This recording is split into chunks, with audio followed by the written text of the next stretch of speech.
Olá, Giovana aqui, dando continuidade ao capítulo 8. Vamos lá. Um bom exemplo de uma associação negativa é quando uma criança de 2 anos encosta o dedo em um fogão quente.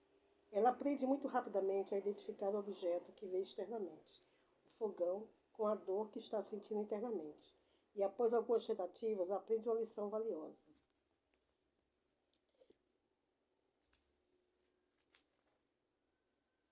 Mente em desenvolvimento, identificações e associações positivas e negativas, hábitos e comportamentos.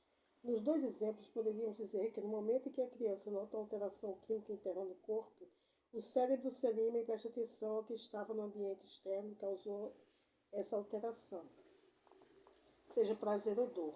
Esses tipos de identificações e associações começam a desenvolver lentamente muitos hábitos, habilidades e comportamentos. Como você aprendeu em torno dos 6 meses ou dos 6 ou 7 anos de idade, quando as ondas cerebrais mudam para alfa, a criança começa a desenvolver a mente analítica ou crítica. Para a maioria das crianças, o desenvolvimento da mente analítica normalmente termina entre os 7 e 12 anos de idade. A meditação leva da mente analítica para dentro do subconsciente.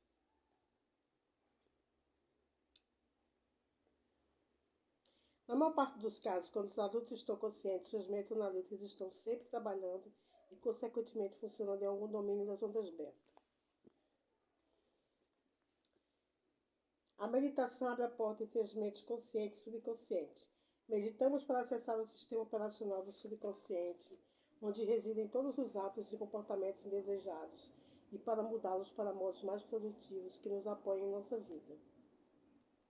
A meditação nos leva de beta para alfa e teta. Vamos examinar como você pode aprender a trocar de marcha e acessar outros estados de onda cerebral, de modo que possa ir além de sua associação com corpo, ambiente e tempo. Você pode naturalmente desacelerar a vigilância de alta velocidade do cérebro e do corpo e entrar em um padrão de ondas cerebrais mais relaxado, ordenado e sistematizado. Assim, é bastante possível alterar conscientemente suas ondas cerebrais do estado de beta alto para alfa e teta. Você pode se treinar para subir e descer na escala das ondas cerebrais. Ao fazer isso, você abre as portas para uma verdadeira mudança pessoal.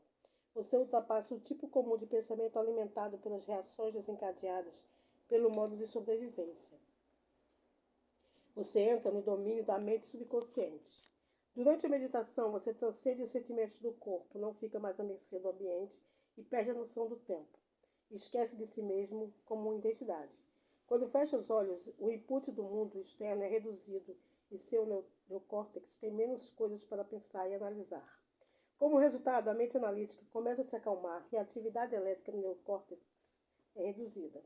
Então, quando você calmamente presta atenção, se concentra e foca de forma relaxada, automaticamente ativa o lobo frontal, o que reduz os disparos sinápticos no restante do neocórtex.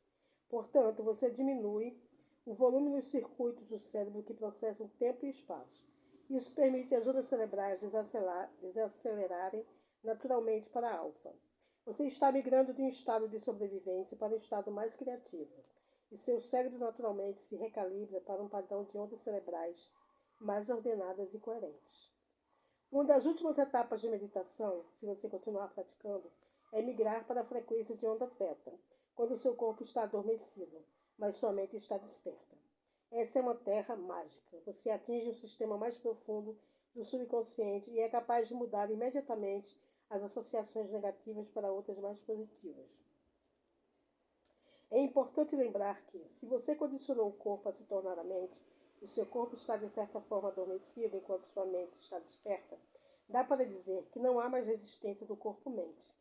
Em teta, o corpo não está mais no controle e você está livre para sonhar, mudar programas subconscientes e finalmente criar a partir de um local totalmente desobstruído.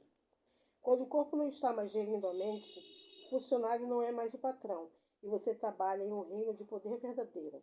Você é como uma criança novamente, entrando no reino dos céus. Dormir, talvez descer, depois subir a escada naturalmente. Quando você vai dormir, passa pelo espectro dos estados de ondas cerebrais de beta para alfa, teta e delta. De modo similar, quando acorda pela manhã, naturalmente vai a delta para teta, alfa e beta, retornando à atenção consciente. Quando volta do submundo e recobre os sentidos, você se lembra de quem é, dos problemas de sua vida, da pessoa dormindo ao seu lado, da casa que possui, de onde mora e pronto. Por associação, você está de volta a beta, com o mesmo você. Algumas pessoas despencam rapidamente por esses níveis, como uma bola de aço caindo do topo de um edifício. Seus corpos estão tão fatigados que a progressão natural, escada abaixo, rumo aos estados subconscientes, acontece rápido demais. Outras não conseguem trocar as marchas para descer a escada naturalmente até o sono. Estão excessivamente focadas nas sugestões que reforçam seus estados emocionais e mentais viciantes. Ficam insônios e podem tomar medicamentos para alterar o cérebro e sedar o corpo quimicamente. De uma forma ou de outra, problemas no sono podem indicar que cérebro e mente estão fora de sintonia. As melhores horas para meditar, de manhã e à noite, quando a porta para o subconsciente se abre. Como resultado das alterações diárias normais na química cerebral de forma alternada, o cérebro produz serotonina, essencialmente um neurotransmissor diurno que o deixa alerta, e melatonina, o neurotransmissor noturno que começa a relaxá-lo para o sono. Há dois momentos em que a porta para a mente subconsciente se abre: quando você vai para a cama à noite e quando acorda pela manhã. Por isso é uma boa ideia meditar pela manhã ou à noite, pois será mais fácil deslizar para o estado alfa ou teta. Gosto de acordar cedo para começar o processo, pois, embora ainda esteja meio que sonhando, ainda estou em alfa também. Pessoalmente, prefiro criar a partir de uma tábua rasa. Outros preferem tarde da noite. Sabem que o corpo que estava no controle durante o dia agora está muito cansado para ser a mente. Podem criar sem qualquer esforço, prolongando a fase alfa e até entrando em teta enquanto ainda estão despertos. A meditação no meio do dia pode ser difícil, especialmente se você trabalha em um escritório movimentado, cuida de uma casa com crianças que exigem atenção total ou está envolvido em atividades que requerem concentração intensificada. Nessas horas, você pode estar no meio de beta alto, e isso pode exigir mais esforço para passar pela porta. Função de ondas cerebrais. Assumindo o controle do progresso na meditação. Práticas contemplativas interiores retreinam a mente, o corpo e o cérebro para estar presentes em vez de se estressarem por antecipação por algum evento futuro com o qual você está obcecado. A meditação também levanta a âncora do sistema corpo-mente no passado e liberta das emoções que mantêm você preso à vida com que está familiarizado. O objetivo na meditação é cair como uma pena do topo de um prédio de forma lenta e estável. Você primeiro treina para fazer seu corpo relaxar, mas mantém a mente focada. Quando começa a dominar essa habilidade, o objetivo final é deixar o corpo adormecer, enquanto sua mente permanece desperta ou ativa. A progressão é a seguinte: se a consciência desperta é beta, de baixo ou alto, dependendo dos seus níveis de estresse, quando você, com a coluna ereta, fecha os olhos, faz uma série de respirações conscientes e se volta para o interior, naturalmente sai do sistema nervoso simpático para o parasimpático. Sai da fisiologia do sistema de proteção de emergência, luta, medo, fuga, para o sistema de proteção interna de construção de projetos de longo prazo, crescimento e reparo. À medida que o corpo relaxa, seus padrões de ondas cerebrais naturalmente começam a migrar para a alfa. Se feita de forma apropriada, a meditação altera seu cérebro para um padrão de onda mais coerente e ordenado. Você sai do foco nos três grandes para o estado sem corpo, sem coisa e sem tempo. Você começa a se sentir conectado, inteiro e equilibrado, experimenta emoções elevadas, mais saudáveis de confiança, alegria e inspiração. Orquestrando a coerência. Se nossa definição de mente é o cérebro em ação ou a atividade do cérebro quando processa diferentes fluxos de consciência, então a meditação naturalmente produz estados mentais mais coerentes e sincronizados. Por outro lado, quando o cérebro está estressado, sua atividade elétrica é como a de uma orquestra inteira de instrumentos musicais tocando mal. A mente estará fora de ritmo, desequilibrada e desafinada.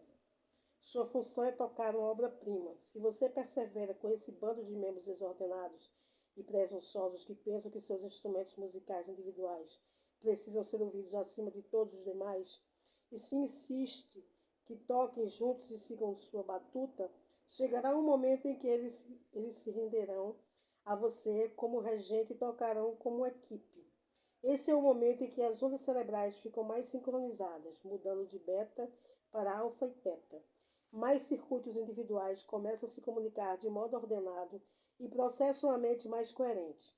Sua atenção sai do estado limitado, excessivamente focado, obsessivo, compartimentando com pensamentos de sobrevivência, migrando para pensamentos mais abertos, relaxados, holísticos, presentes, ordenados, criativos e simples.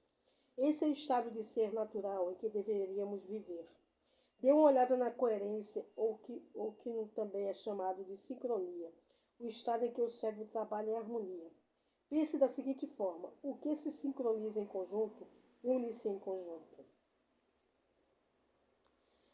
Diferença entre ondas cerebrais coerentes e incoerentes. O cérebro coerente prepara o terreno para a cura. O novo sinal ordenado e sincronizado do cérebro para o corpo organiza os diversos sistemas em homeostase. O sistema cardiovascular, digestivo, imune e todos os demais entram em coerência. Quando o sistema nervoso se recalibra, toda a enorme quantidade de energia que era necessária para a sobrevivência agora pode ser utilizada para a criação. O corpo começa a se curar. Por exemplo, José, um dos participantes dos meus seminários, contou sobre uma das primeiras vezes em que praticou meditação, quando tinha cerca de 20 anos. Naquela época, ele tinha 10 verrugas do tamanho de azeitonas na mão esquerda. Ficava tão constrangido que muitas vezes escondia a mão no bolso. Um dia, José ganhou um livro sobre meditação. O livro instruía a simplesmente focar na respiração e permitir que a mente se expandisse para além das barreiras do corpo. Certa noite, antes de dormir, ele decidiu tentar o processo. Em questão de minutos, saiu de um estado contraído excessivamente focado para um estado aberto, expandido e focado. Quando ele abandonou a personalidade costumeira e se tornou algo diferente de seus pensamentos e sentimentos típicos, saiu dos habituais padrões aleatórios de pensamentos dirigidos pelo ego familiar e foi para uma noção expandida do eu. Quando isso ocorreu, alguma coisa mudou. Na manhã seguinte, quando José acordou, todas as verrugas tinham desaparecido completamente. Chocado e super feliz, ele procurou vestígios delas nos lençóis, mas não conseguiu encontrar. Ele não sabia para onde as verrugas tinham ido. Disse a ele que elas haviam retornado para o campo quântico de onde provinham. Sugeri que a inteligência universal, que mantém a ordem em seu corpo naturalmente, havia feito o que sempre faz, criado mais ordem a fim de refletir uma mente mais coerente. Quando a nova mente coerente e subjetiva de José correspondeu à mente superior, coerente e objetiva, esse grande poder interno promoveu a cura. Tudo isso aconteceu porque quando José saiu do caminho e migrou para o estado sem corpo, sem coisa e fora do tempo, quando se esqueceu de si, seu foco saiu da desordem sustentada para a ordem sustentada, da sobrevivência para a criação, da contração para a expansão, da incoerência para a coerência. A consciência ilimitada então restaurou a ordem em seu corpo e ele foi curado. Meditação mais ação, a trajetória de uma mulher para fora do estado de carência. Em meus workshops, frequentemente, peço aos participantes que compartilhem suas histórias surpreendentes de mudança de vida. Monique, uma terapeuta de Montreux, Quebec, descreveu sua experiência notável. Na maior parte da vida adulta, Monique havia vivido inconscientemente em um estado quase constante de carência. Sem dinheiro suficiente, sem energia suficiente, sem tempo suficiente para fazer as coisas que queria. Agora estava passando por uma fase particularmente difícil. O aluguel de sua sala comercial havia subido consideravelmente. A casa dela não poderia acomodar o espaço de trabalho. Ela e o marido não tinham condições de mandar o filho para a faculdade que ele queria. A lavadora de roupas precisava ser substituída e a economia instável havia forçado vários de seus clientes a interromper o tratamento. Um dia, enquanto fazia a meditação que você vai aprender neste livro e ponderava sobre suas escolhas pessoais, Monique concluiu que não podia continuar fazendo o que normalmente fazia, sem colher e esperar a tempestade passar, com uma mentalidade pseudo-positiva de ai de mim, mas as coisas poderiam ser piores. Ela reconheceu que sempre tomara decisões ou buscara soluções de problemas a partir de uma perspectiva de carência, carência de tempo, de dinheiro e de energia. Havia memorizado esse estado de ser, a carência tornara-se sua personalidade. Epítome da inércia, ela tendia a deixar as coisas se acomodarem por si. Ironicamente, Monique trabalhava com seus clientes para que superassem essas mesmas características e fossem mais proativos e menos reativos.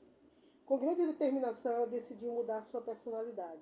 Não mais deixaria a vida passar por cima dela, nem permitiria que as coisas simplesmente acontecessem. A seguir, Monique criou um modelo de quem queria ser, como queria pensar e o que queria sentir. Imaginou-se como uma mulher que fazia todas as suas escolhas com abundância de energia, tempo e dinheiro. Mais importante, seu objetivo de se tornar essa pessoa era firme e sua visão precisa. Ela sabia quem não queria mais ser e tinha planos definidos para como seu novo eu pensaria, sentiria e se comportaria.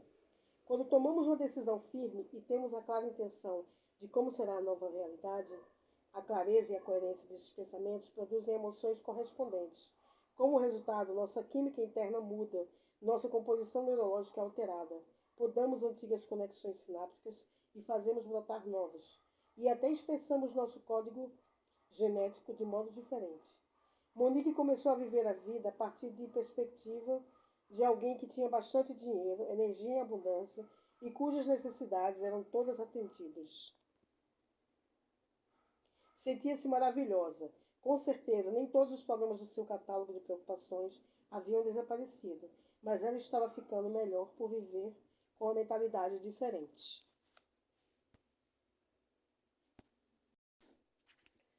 Várias semanas depois de ter tomado sua decisão firme, Monique estava trabalhando com a última cliente do dia. A mulher que havia crescido na França, recordou que todos os meses seus pais compravam um bilhete da loteria francesa, tradição que ela mantinha. Ao dirigir para casa naquela noite, Monique não estava pensando na loteria. Nunca havia jogado, acreditando que com seus limitados recursos financeiros um gasto deles era frívolo. Parou para abastecer o carro e entrou. E ao entrar na loja do posto para pagar, no balcão, havia cartões de vários jogos de loteria. No impulso, reconhecendo que a nova Monique, que vivia em abundância, tinha recursos para tentar a sorte, comprou um bilhete. Monique parou em uma pizzaria local para pegar o jantar daquela noite e, ao chegar em casa, a loteria havia saído de sua mente. Ao pegar a pizza, descobriu que a gordura havia encharcado a caixa, grudado o bilhete de loteria e manchado o assento do passageiro. Colocou a caixa na mesa de jantar com o ticket junto. Disse à família para começar a comer sem ela, que iria para a garagem tratar da mancha da gordura. Enquanto limpava o banco do carro, seu marido veio correndo. Você não vai acreditar. Seu bilhete de loteria foi sorteado. Bem, você há de lembrar que quando o campo quântico responde, faz de um modo que não se poderia prever. Talvez você esteja pensando, claro, ela ganhou uma fortuna e viveu feliz desde então. Não exatamente. Monique ganhou $53 mil. Ficou feliz? Atônita é uma palavra mais apropriada. O casal devia exatos 53 mil no cartão de crédito e no financiamento do carro. Monique transmitiu seu entusiasmo ao contar essa história, mas astutamente admitiu que na próxima ocasião, em vez de manter a intenção de que todas as suas necessidades fossem atendidas, iria imaginar que fossem atendidas e algo mais. O que a história de Monique ilustra é o poder de criar um novo estado de ser. Ela não conseguiria fazer isso apenas imaginando que era uma nova pessoa. Ela teve de colocar o novo eu em ação. A antiga Monique não teria comprado um bilhete de loteria. Sua nova personalidade alinhou seu comportamento com o objetivo. E o campo respondeu de modo inteiramente inesperado, se bem que perfeitamente apropriado. Como Monique desenvolveu uma nova personalidade que agarrava oportunidades e agia de um jeito diferente, ela experimentou novos e melhores resultados em sua vida. Nova personalidade, nova realidade pessoal. É claro que você não precisa ganhar na loteria para mudar a sua vida, mas deve tomar a decisão de parar de ser seu antigo eu, entrar no sistema operacional que aloja os programas inconscientes e então formular um projeto claro de um novo eu.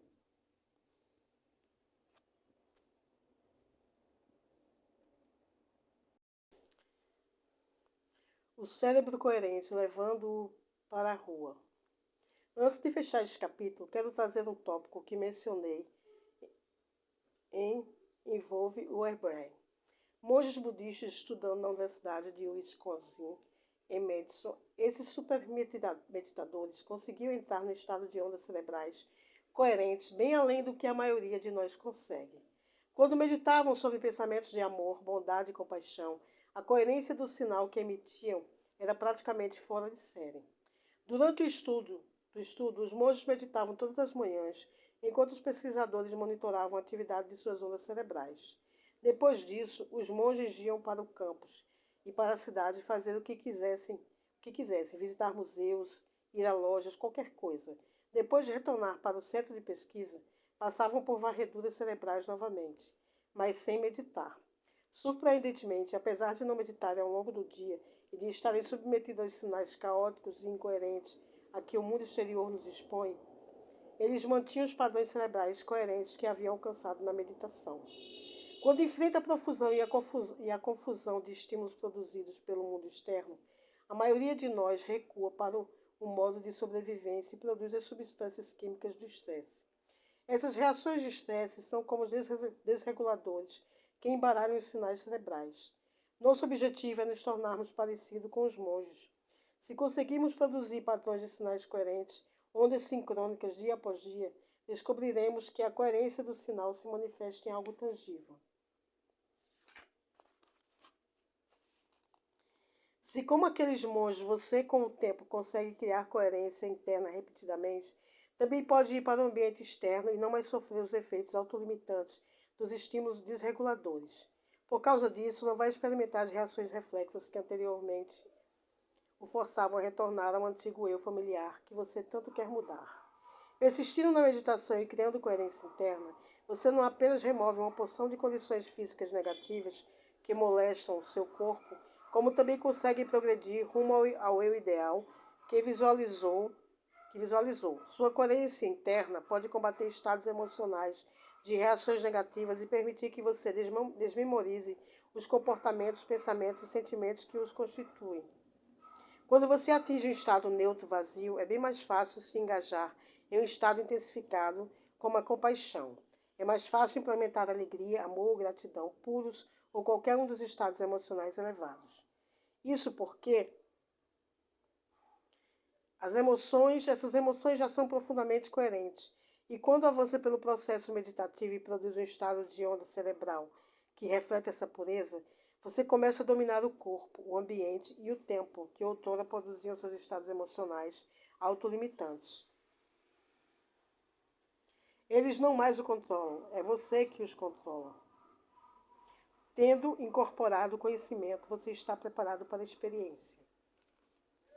Agora você está equipado com o conhecimento necessário para avançar para a meditação discutida na parte 3, com pleno entendimento do que estará fazendo e por quê. Lembre-se de que o conhecimento é precursor da experiência. Todas as informações que você leu foram colocadas aqui, a fim de prepará-lo para a experiência. Quando aprender a meditar e aplicar isso à sua vida, você deve começar a ver retorno. Na sessão que se segue, você aprenderá a colocar tudo isso em prática e a começar a fazer mudanças mensuráveis em qualquer área de sua vida. Isso me faz lembrar a jornada em 2 estágios que vários alpinistas empreendem quando sobem o Monte Rainier, no estado de Washington, um dos vulcões mais altos do país, 4,4 mil metros de altitude.